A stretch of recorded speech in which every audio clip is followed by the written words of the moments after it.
নমস্কার বন্ধুরা, আমি মাধুরী নিয়ে চলে এসেছি নতুন একটা ভিডিওর পার্ট। যেটা আগের দিন বলেছিলাম যে পার্ট 1 আর এখন একটা পার্ট 2।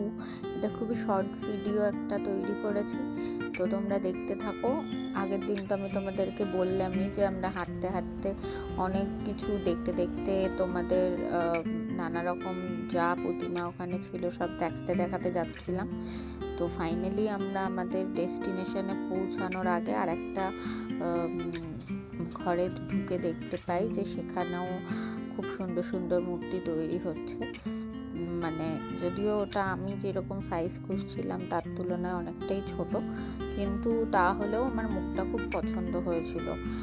তো চলো তোমরা দেখতে থাকো আমরা ওখানে কীরকম সব প্রতিমা দেখতে পেলাম, এবং এত সুন্দর ছোট্ট ছোট্ট প্রতিমাগুলোকে শাড়ি সুন্দর করে পরানো গয়না, ওটা দেখেই আমি ওখানে ঢুকেছিলাম।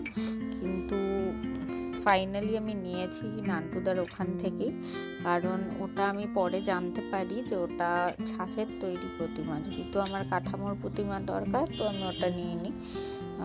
তো আমি লাস্টে ভিডিওটা স্কিপ না করে তোমরা দেখতে থাকো, তো তোমরা দেখতে পারবে আমি ফাইনালি কোন প্রতিমাটা নিয়েছি।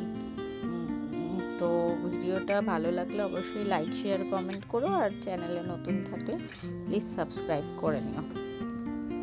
এখানে অনেকগুলোই প্রতিমা আমরা রেডি করা পাচ্ছিলাম যেহেতু, আর উনি বলছিল 1-2 ঘন্টা দাঁড়ালে উনি রেডিও করে দেবে, সেই কারণেই আমরা দেখতে গেছিলাম। বাট ফাইনালি কোনটা নিয়েছি সেটা ভিডিওর এন্ডে আছে।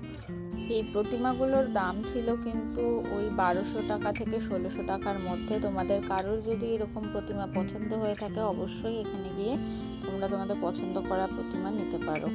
তো এখান থেকে আমরা এই ছাঁচের ঠাকুরটি দেখার পর সোজা নান্টুদার ওখানে চলে যাই। ওখানে গিয়ে আমি আমার প্রতিমা পছন্দ করতে শুরু করি, কিন্তু দুঃখের বিষয় সেখানে আমরা ভিডিও পুরো করে উঠতে পারিনি, এত ভিড় ছিল। তো আমি জাস্ট ভিডিওর কিছু ক্লিপ বা একটুখানি বলতে পারো ফটোই শেয়ার করতে পারলাম তোমাদের সাথে। দেখে নাও তোমাদের কেমন লাগলো।